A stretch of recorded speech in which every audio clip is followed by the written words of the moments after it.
Pai, do Filho e do Espírito Santo. Amém. Ave Maria, cheia de graça, o Senhor é convosco. Bendita sois vós entre as mulheres. Bendito é o fruto do vosso ventre, Jesus. Santa Maria, Mãe de Deus, rogai por nós, pecadores, agora e na hora de nossa morte. Amém. Iniciamos mais uma aula do nosso curso, agora a 28ª, e continuamos ao longo dessa aula falando sobre esse augusto sacramento da Eucaristia, mais propriamente tratando sobre a Sagrada Comunhão. Assim, antes de iniciarmos a nossa aula, convido vocês que estão nos assistindo, nos acompanhando ao longo de todo esse curso, a curtirem já esse vídeo, compartilharem, comentarem, para que com isso possa chegar ao maior número de pessoas e assim, tendo acesso a essa catequese, possam conhecer mais a fé católica e com isso amar mais a Deus que se nos dá na Eucaristia. Sem mais delongas, voltamos as nossas atenções à Sagrada Comunhão. A missa, nós observamos na aula passada, ela tem um fim próprio. É um sacrifício que constantemente renova no tempo o sacrifício da cruz. E é um tema tão grandioso que foi preciso dedicar a ele praticamente um estudo à parte. Agora vamos ver a Eucaristia como sacramento. Que fim tem o sacramento da Eucaristia? Que efeitos ele produz na alma? Sabemos que cada sacramento produz o seu efeito ou efeitos próprios. Se o fim de todos os sacramentos fossem simplesmente dar a mesma espécie de graça, teria bastado que houvesse um só. Não haveria necessidade de Jesus ter instituído os 7. O sacramento da Sagrada Eucaristia, ele foi instituído como um alimento espiritual.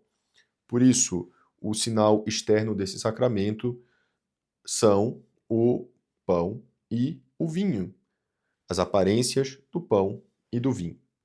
São sinais de alimento. Como o sinal externo do batismo, por exemplo, é a água, que é esse sinal de limpeza, de purificação. A ação pela qual nós, como indivíduos, recebemos a Sagrada Eucaristia é uma ação de comer. Ingerimos as aparências do pão e do vinho sob as formas sob as quais Jesus está realmente presente. Esta ação de comer chama-se comunhão. Visto a Eucaristia ser um alimento espiritual, é de se supor que cause na alma efeitos análogos àqueles que os alimentos causam no corpo. E assim não é. O primeiro e o mais importante dos efeitos do alimento material é tornar-se uma só coisa com quem come. Transforma-se na substância da pessoa que o ingere e torna-se parte dela. Opera-se uma união entre a pessoa e o alimento, mas nesse caso é o indivíduo quem se une ao alimento, mais do que o alimento ao indivíduo. O inferior une-se ao superior. Tornamo-nos uma só coisa em Cristo. É aquilo que chamamos de união mística espiritual da alma com Jesus, operada pela divina virtude do amor, mediante contato físico com o sagrado corpo de Jesus. Este efeito produz-se com a expressão latina que nos diz ex opere operato, como dizem os teólogos, que quer dizer produz-se pela virtude do próprio sacramento, sem esforço da nossa parte.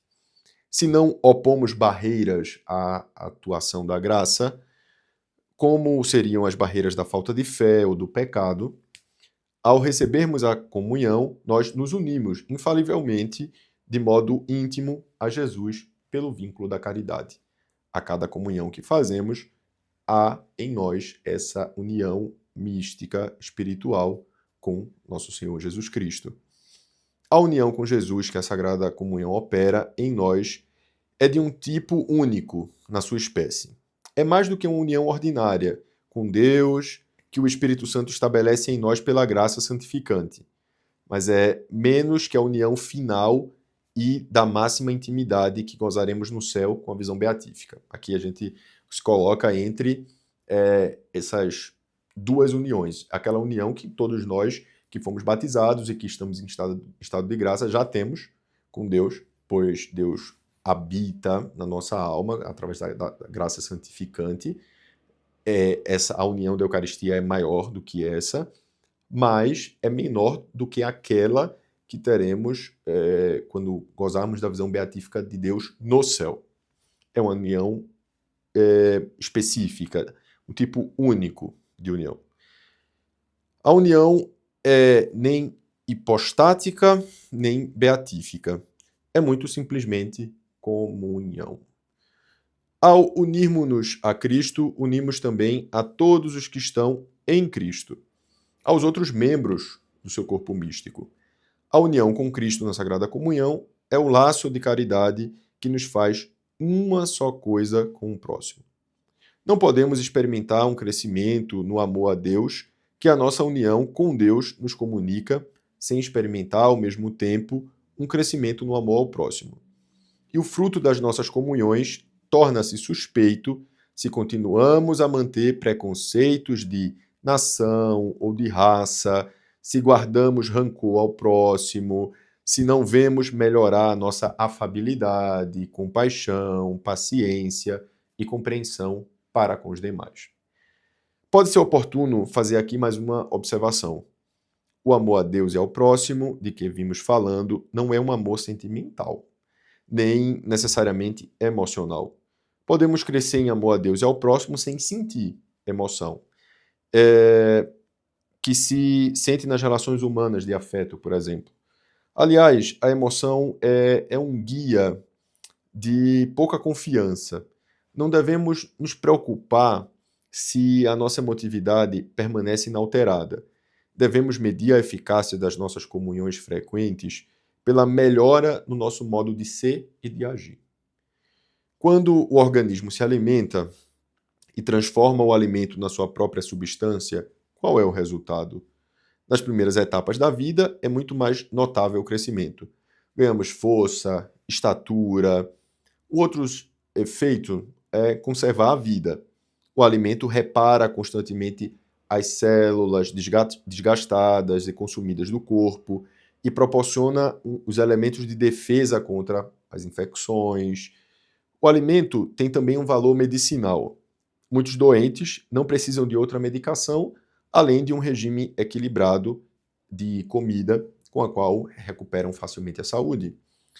Dado que a Sagrada Eucaristia é alimento, é lógico esperar que produza na alma os mesmos efeitos que o alimento material produz no corpo.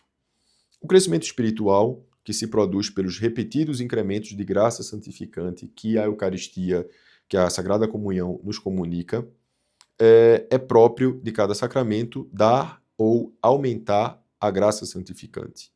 A Sagrada Eucaristia é um sacramento cujo fim especial é aumentar a graça santificante repetida e frequentemente, por meio da união pessoal com o próprio autor da graça. Esta é a razão pela qual a Eucaristia é o sacramento por excelência do crescimento espiritual. Aumenta-nos a estatura e as forças espirituais. Esta é também a razão pela qual devemos estar já em estado de graça santificante ao recebermos a Sagrada Comunhão. O alimento material não pode beneficiar um corpo morto, e a Sagrada Eucaristia não pode beneficiar uma alma morta.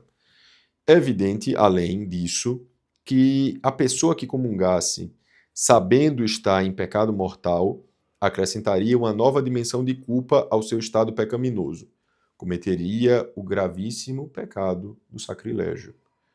O alimento material não devolve vida ao corpo morto, mas devolve saúde a um corpo debilitado. De modo análogo, a recepção da Sagrada Eucaristia não perdoa o pecado mortal, mas perdoa o venial. Sempre que, naturalmente, quem comunga esteja arrependido desses pecados. Outra vez, opera aqui o amor. o que poderíamos chamar descarga de amor que Jesus lança na alma no momento dessa união pessoal tem tal força purificadora que limpa a alma das suas infidelidades menores. Seja qual for a montanha de pecados veniais que embarace a alma, dissolve-se e aniquila-se, se há arrependimento.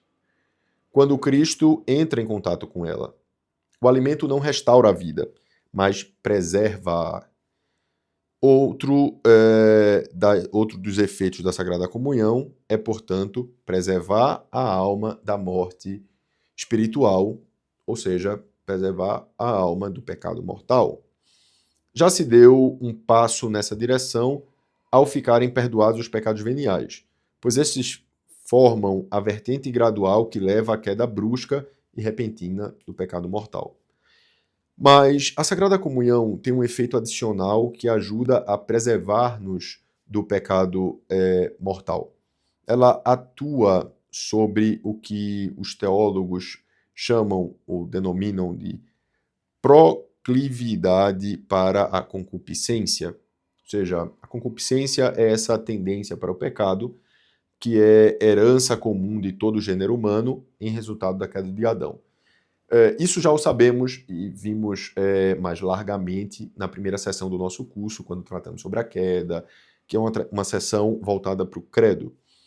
Esta concupiscência, esta inclinação para o pecado, poderíamos assim dizer, debilita-se em nós quando recebemos o sacramento da Eucaristia.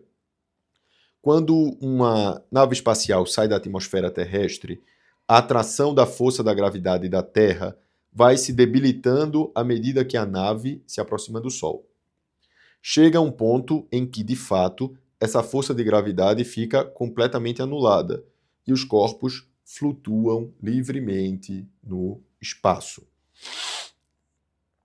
De modo parecido, quando nos aproximamos mais e mais de Jesus pela comunhão frequente, notamos que a força de atração da concupiscência diminui e o poder da tentação se debilita. Não é apenas que fiquemos mais fortes, ainda que nós fiquemos, é claro. Mas além disso, o pecado começa a perder em boa parte o seu atrativo e começamos a ver os nossos apegos de ontem como são na realidade. Bugigangas sem valor. Não é fácil alcançar nesta vida este ponto de não gravidade, mas podemos chegar muito perto dele. A Sagrada Comunhão nos une com Cristo e aumenta o nosso amor a Deus e ao próximo. Incrementa em nós a graça santificante, perdoa o pecado venial, enfraquece a concupiscência e assim preserva-nos do pecado mortal. Finalmente, como toda boa alimentação, anima-nos a trabalhar. Quem comunga com frequência, bem preparado e com fruto, não pode ficar encerrado em si mesmo.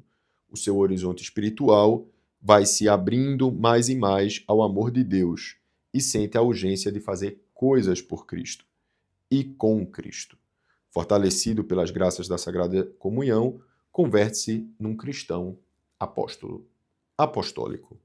Mas surge diante dessa contemplação dos efeitos da Sagrada Comunhão em nós, uma pergunta: quem, afinal, pode comungar?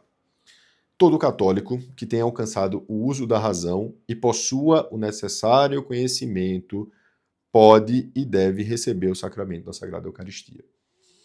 Considera-se que uma criança chegou ao uso da razão quando é capaz de distinguir, pelo menos até certo ponto, a diferença entre o bem e o mal moral. Cada criança tem a sua medida pessoal de desenvolvimento, é claro. Cada criança é um indivíduo, é um sujeito único. É responsabilidade dos pais e educadores determinarem quando a criança atingiu idade suficiente para receber o sacramento da Eucaristia. Os doentes mentais que tenham perdido por completo o contato com a realidade não podem comungar.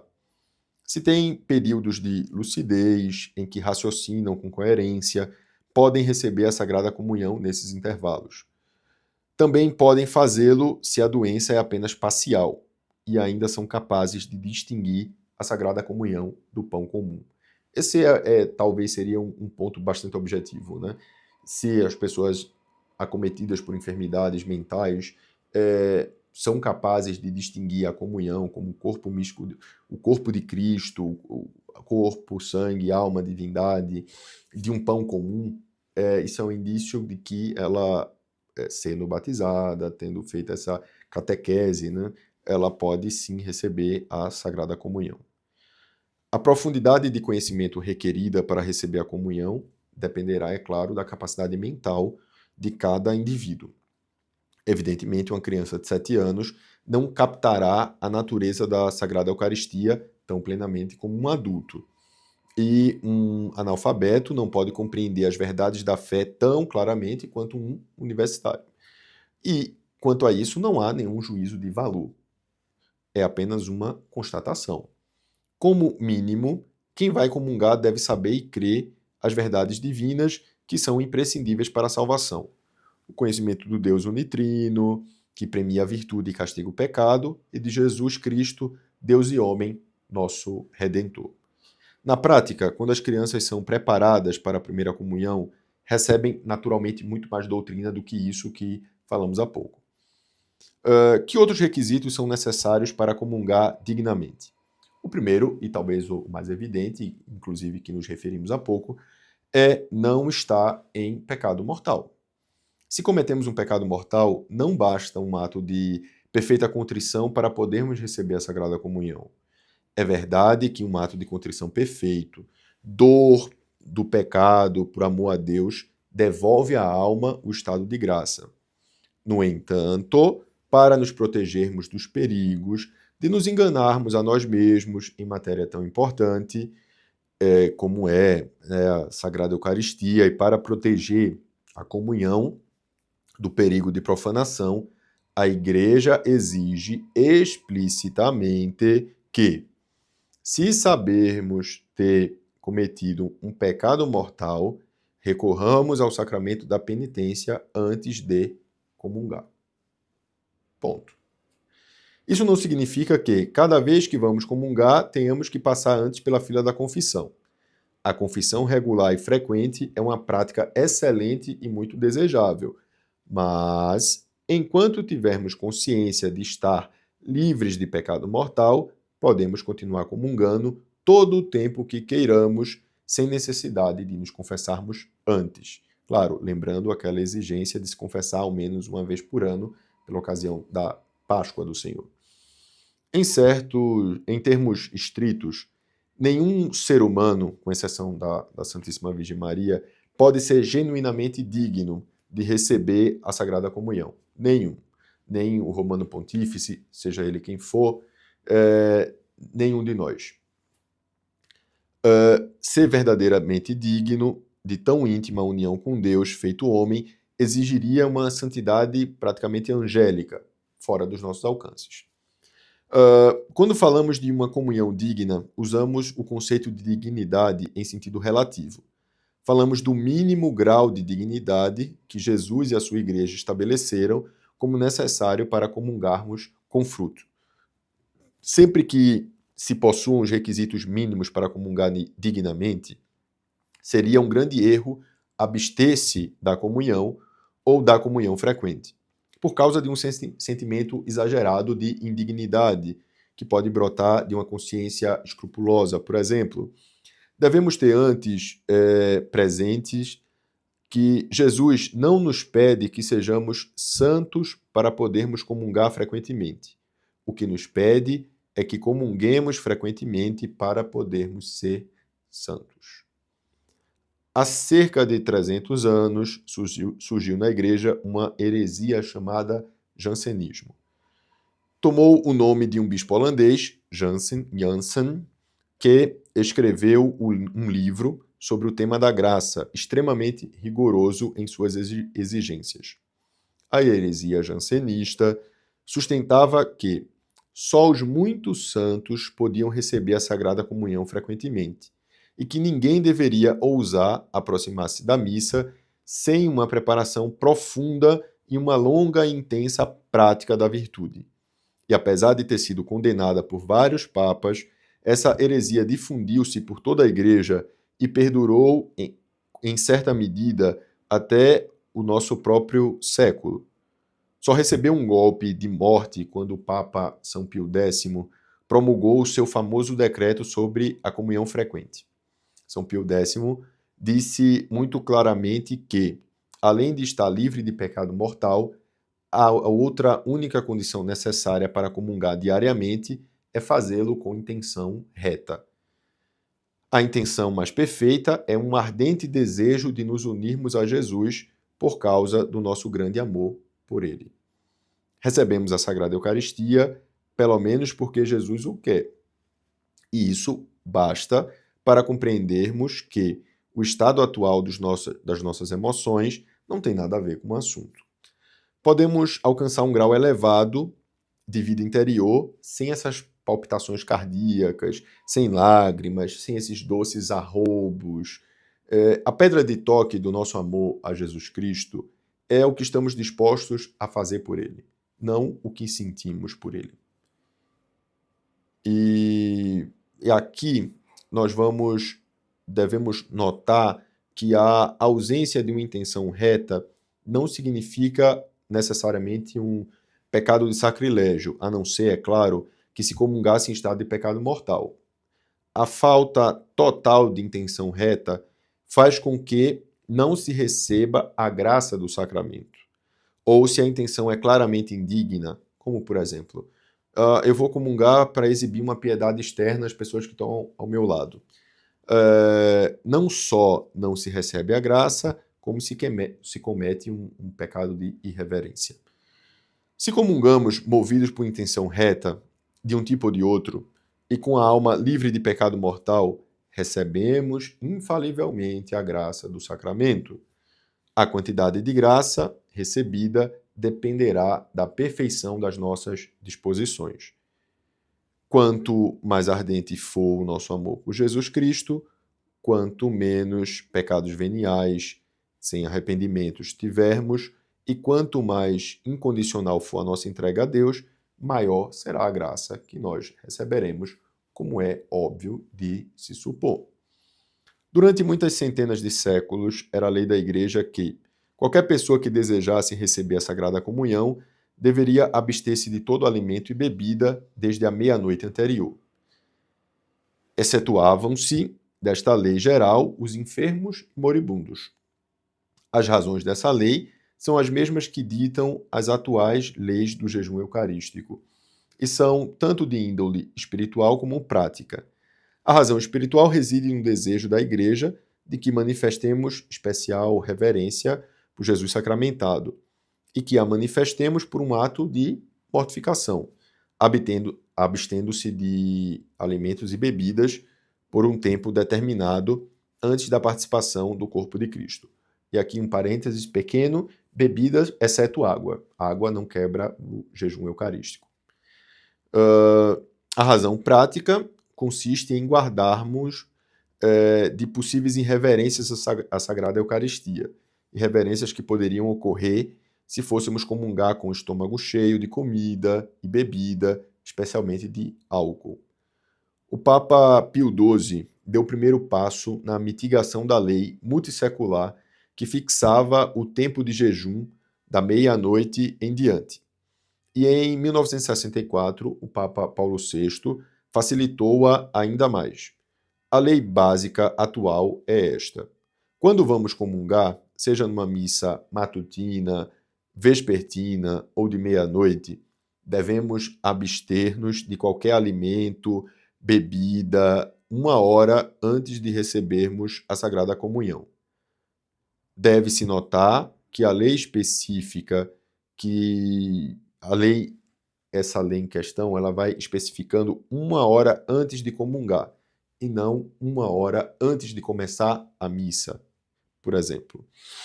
Assim, se uma pessoa pensa comungar na missa das 7 da tarde e e sabe que a Sagrada Comunhão não será distribuída antes das 7h15, por exemplo, pode comer e beber até às 6h15. E se nos esquecermos de olhar o relógio quando tomamos o último pedaço e agora não temos certeza de ter sido a 1 hora exata, podemos conceder-nos o benefício da dúvida e assim receber a Sagrada Comunhão. Em 1973, o novo decreto da Santa Sé introduziu outras mitigações para os doentes e pessoas idosas, reduzindo para 1/4 de hora o período de tempo suficiente para o jejum eucarístico. Esta concessão foi dada em favor dos doentes internados em casas de saúde ou retidos em sua própria casa, mesmo que não estejam de cama. Os fiéis de idade avançada que, por velhice, se achem retidos em casa ou internados em alguma instituição, dos sacerdotes doentes e idosos que desejam celebrar a missa ou receber a comunhão, e, finalmente, daqueles que prestam serviços de assistência aos doentes ou a pessoas idosas e dos familiares dos mesmos, que desejem receber conjuntamente com eles a Santíssima Eucaristia, quando não puderem, sem o certo incômodo de observar o jejum durante 1 hora. Quando se diz que uma pessoa doente pode tomar remédios sem limite de tempo, não está pensando apenas em doenças graves, que isso fique claro. Uma aguda dor de cabeça, por exemplo, justifica que tomemos uma aspirina antes de irmos à missa. Um catarro rebelde autoriza que tomemos um xarope medicinal. Uma afecção cardíaca crônica permite o uso de comprimidos prescritos. A lei sobre a recepção da Sagrada Comunhão em perigo de morte não mudou. Uma pessoa em perigo de morte pode comungar sem necessidade de jejum de qualquer tipo. Conselhos práticos para a comunhão. Não é preciso dizer que o nosso aspecto externo deve estar de acordo com as adequadas disposições interiores. A mais elementar cortesia nos diz que, quando nos aproximamos da comunhão, devemos estar limpos de corpo e alma. Não é necessário vestido solenemente, vestido de gala, etc. Nosso Senhor Jesus Cristo acolherá sem dúvida com carinho o operário que se detém no seu percurso até a fábrica para assistir à missa e comungar com roupa de trabalho, ou o pobre homem que não tem outro remédio senão usar a roupa remendada que tem para ir à missa. Mas a limpeza e o asseio estão ao alcance de todos. O mesmo ocorre com a modéstia no vestir. Os que querem visitar, por exemplo, essas grandes autoridades, como o rei da Inglaterra, devem se submeter a um protocolo rígido. E ninguém sonharia, nem sequer no país mais democrático do mundo, em entrevistar-se com o presidente da República vestindo camisa de esporte e bermudas, calções ou calças curtas. O Rei dos Reis tem incomparavelmente mais direito às manifestações externas de reverência e respeito que lhe devemos. Não é pedantice nem beatice, mas piedade da mais elementar, a que proíbe as sumárias peças esportivas e os vestidos decotados para nos aproximarmos da comunhão. Basta pensarmos quem estamos indo visitar, quem estamos indo receber. Se há códigos de vestimenta para o nosso trabalho, para eventos nos quais nós vamos, ou como aludimos no exemplo há pouco, para a visita de certas autoridades, quanto mais deve haver para estarmos diante de Deus. Estarmos compostos é essencial. Cuidar também do nosso corpo, para mostrar essa harmonia das disposições do nosso interior com o nosso exterior. Sem afetação, naturalmente, isso já fica claro, mas também sem desleixo.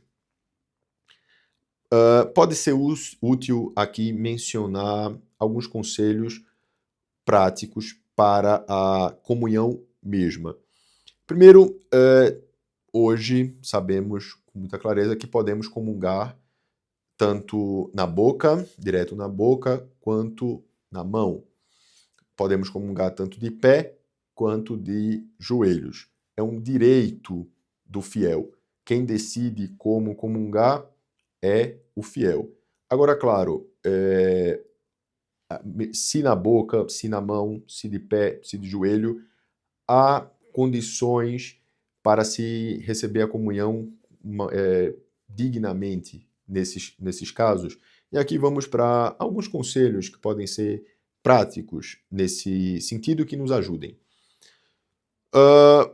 Ao comungarem, para aqueles, né, que desejam comungar, etc., inclinam a cabeça ligeiramente para trás, abrem suficientemente a boca e põem a língua por cima das bordas do lábio inferior. Ou seja, não é, muitas vezes as pessoas vão comungar na boca e mal abrem a boca. Você fica assim, como eu estou agora.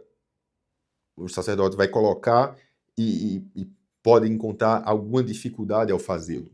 Então, um conselho prático seria justamente inclinar um pouco a cabeça para trás, abrir mais a boca e estirar a língua. De uma maneira muito natural, que assim, praticamente, o sacerdote tem mais alcance para depositar a Sagrada Eucaristia na sua língua, com o cuidado e o zelo necessário para que ela não caia, né? Esse é um ponto relevante. Onde está autorizada a prática de receber a comunhão na mão, os que desejam recebê-la assim devem apresentar a mão esquerda com a palma aberta sobre a mão direita. Ali será depositada a sagrada hóstia, que deverá ser tomada com a máxima reverência com o indicador e o polegar da mão direita e levada à boca antes de sair do lugar. Aqui tem algumas considerações importantes. A comunhão na mão, ela é autorizada, não há uma hierarquia, a igreja não estabelece uma hierarquia de mais perfeição entre na boca ou na mão atualmente. Você pode comungar na mão sem nenhum problema, mas com atenções redobradas.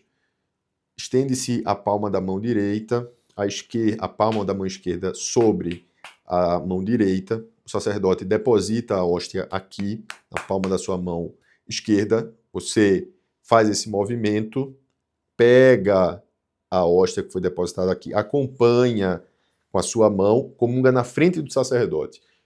Padre, por que isso? Vai demorar muito a fila, etc. Não importa.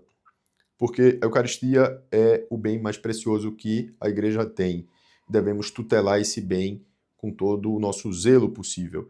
Porque se você não comunga na frente do sacerdote, pode acontecer que, talvez, claro, você que está assistindo não tem boa intenção, mas dá margem a pessoas que não têm boa intenção de saírem com a hóstia, de saírem com o nosso Senhor Jesus Cristo. Por isso, a comunhão tem que ser na frente do sacerdote ou na frente do ministro que está distribuindo a comunhão. E não deve se aproximar da comunhão com um dedo em pinça, assim, como se está pegando alguma balinha ou alguma coisa, sem essa reverência digna. E depois de comungar, observar tanto os dedos quanto a palma da mão, se ficou algum vestígio, ficou algum fragmento da hóstia, que às vezes acontece, porque lembremos daquilo que dizíamos, Jesus está no todo e na parte. Então, se fica algum fragmento visível da comunhão na sua mão, Jesus também está ali. Então, você é indicado a purificar a sua mão. Como? Com a língua. Acabou. Certo? As normas vigentes não permitem, em caso nenhum, que o próprio fiel tome diretamente a hóstia do cibório ou do altar, ou que a receba com os dedos em pinça. Ou seja, você não pode... as normas litúrgicas não permitem de forma nenhuma aquilo que chamamos de autocomunhão. Você diretamente no altar, pegar do cibório e comungar. Leigo, fiel, leigo. Não é permitido nem se aproximar, como eu falei há pouco, assim. O padre faz corpo de Cristo, você pega assim, né? Não. E a igreja estabeleceu que, mesmo nos lugares onde se dá legitimamente a comunhão na mão, qualquer fiel tem o direito, que deve ser respeitado pelo sacerdote, de receber a Sagrada Comunhão na boca, se o quiser. Quer mastiguemos a Sagrada Hóstia ou não, o que devemos garantir é que engulamos. já que a Sagrada Eucaristia é alimento espiritual e, para recebê-lo, temos que comê-la. Se quiséssemos que a Sagrada Hóstia se dissolvesse completamente na boca, de modo que já não conservasse as aparências de pão, não receberíamos a comunhão, nem as graças que esse sacramento nos confere. Devemos, pois, manter a Sagrada Hóstia na boca apenas o tempo suficiente para que se umedeça e possamos a ingerir. Seria um erro sério recebermos a comunhão quando sofremos de indisposições ou indisposições digestivas, que possam facilmente produzir vômitos, por exemplo. Se alguém sofresse um ataque repentino de náusea e vomitasse a Sagrada Hóstia, deveria recolhê-la num pano limpo e entregá-la ao sacerdote, para que ele dispusesse dela. Se o sacerdote não se encontra perto, ou é duvidoso que as aparências de pão ainda subsistam, os vômitos devem ser envolvidos em panos queimados ou completamente dissolvidos em água e aquela água ali ser posta, né, numa planta e por aí vai. Com que frequência me é permitido comungar? Com que frequência tenho obrigação de comungar? Com que frequência deveria eu comungar? A norma geral é que é permitido comungar só uma vez por dia, mas a instrução Immensae Caritatis, de 1973, estabelece: de acordo com a disciplina vigente, os fiéis podem aproximar-se da Sagrada Comunhão pela segunda vez no mesmo dia, na segunda missa do dia de Páscoa ou numa das missas que são celebradas no dia de Natal, ainda que hajam comungado na missa da Vigília Pascal e na missa da meia-noite de Natal, respectivamente. Igualmente, na missa vespertina em Cena Domini, na Quinta-feira Santa, mesmo que tenham comungado também na missa crismal. Do mesmo modo, no sábado à tarde ou na véspera de um dia de preceito, se se quer cumprir com a obrigação de ouvir a missa, ainda que já se tenha comungado no mesmo dia pela manhã. Tem a obrigação de comungar uma vez por ano pela Páscoa. Essa é a obrigação e em perigo de morte. Omitir deliberadamente a comunhão em qualquer desses casos é pecado grave. Deveria comungar com frequência que me fosse possível. A Sagrada Eucaristia é o nosso alimento espiritual e, pelo menos, deveríamos ter tanto interesse em alimentar nossa alma como em alimentar o nosso corpo.